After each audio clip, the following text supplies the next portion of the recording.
Që ta jena mrena bëllë dalëm me që në orda tiku, halo.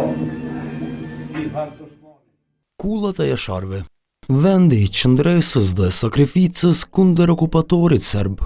Këtu u flijuan 59 antarë të familjes Jashari, kur u rrethuan nga mira trupa serbe në marsin e vitit 1998. Në fakt, kullat e Bacës Shaban qenë shënjestër e serbëve 3 herë. Sot këto vizitohen në baza ditore, sidomos me 5, 6 dhe 7 mars, me rastin e epopesë së ushtrisë çlirimtare të Kosovës. Edhe mund të them direkt këtu 26 vite nuk besoj që unë kam has ndonjë ditë që nuk ka pas vizitor këtu.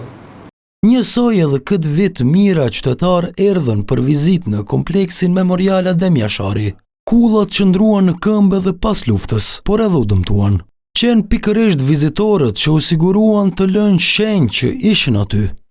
Muret e jashtme të kullave janë plot shkaravina, as ato brenda nuk u kursyen. Kullave ku shkrua historia ju shkaravitën muret pas luftës. Për vite me radhë, muret e kullave të jasharajve mbetën kështu. Edhe platformat e dedikuara për vizitorët që ecin rreth kullave kanë dëmtime evidente. Ndërkaq dëme ka pasur edhe në strukturën origjinale. Andaj, në fund i lus qeveritarët që brenda një viti 2 këtë vend ta bojnë me të vërtet ashtu si që meriton historia e kombit tonë. Në verën e vitit 2024 u kontraktua një konzorcium ndërkombëtar për hartimin e masterplanit për kompleksin memorial Adem Jashari me kosto 8 milion euro brenda 22 muajsh. Plani do të aplikohet në një hapësirë prej 450 hektarësh.